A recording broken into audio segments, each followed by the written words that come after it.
కాబట్టి నేచురల్ గా కొంత ఫోకస్ ఉండడం సర్వసాధారణమే. మీరు మాట్లాడితే మీనాక్షి నాయుడు గారు నాకు తండ్రి లాంటి వారు. ఈ మాట చెప్పడానికి నాకు మనస్ఫూర్తిగా ఏ రోజు ఆ రోజు నుంచి ఈ రోజు దాకా ప్రత్యక్షంగా కానీ పరోక్షంగా కానీ ఏ రోజు కూడా ఆయన నేను విమర్శించాను. ఎందుకంటే నాకు ఆయనకున్నటువంటి వ్యక్తిగత అనుబంధం అటువంటిది. రాజకీయంగా ఎన్నో అంశాలు ఉంటాయి వాటిలో. నాకు మీనాక్షి నాయుడు గారికి ఎటువంటి గొడవలు లేవు, ఎటువంటి ఇబ్బందులు లేవు అన్న విషయాన్ని సభాముఖంగా తెలియజేస్తా ఉన్నా. మేము కలిసే అక్కడ ఎన్డీఏని బిల్డప్ చేశాం. మేము అక్కడ గెలిచే అక్కడ కలిసే ఇక్కడ బ్రహ్మాండమైన మెజారిటీతో గెలిచాం. భవిష్యత్తులో అన్ని ఎన్నికల్లో కూడా మళ్ళీ 100% మా జోడితో బ్రహ్మాండంగా గెలుస్తామని మీకు అందరికీ కూడా నేను హామీ ఇస్తాను.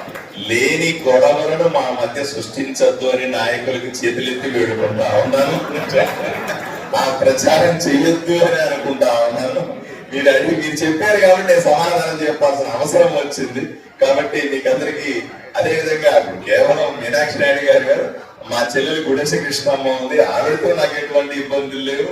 ఆయన పక్కన దేవేంద్రప్ప మా అన్నయ్య దేవేంద్రప్ప ఆయనతో ఏం గొడవలు, మా బీడి నాయుడుతో ఏం గొడవలు లేవు.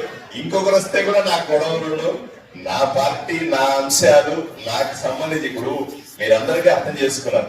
మీ పార్టీలో ఒక నియమ నిబద్ధతలతో ఉన్నటువంటి కార్యకర్త బీటీ నాయుడు అంచెలంచెలుగా ఎదుగుతూ ఉన్నప్పుడు నేను కూడా నా పార్టీలో అదే రకమైన నియమ నిబద్ధతలతో ఎదగాలని కోరుకుంటానా లేదా? అలాంటి సందర్భాల్లో నేచురల్ గా ఇప్పుడు మీ తెలుగుదేశం పార్టీలో ఏ నియోజకవర్గంలో చూడండి అందరూ నాయకులు ఒకటిగా ఉన్నారా? ఉండరు కదా, సాధ్యం కాదు కదా.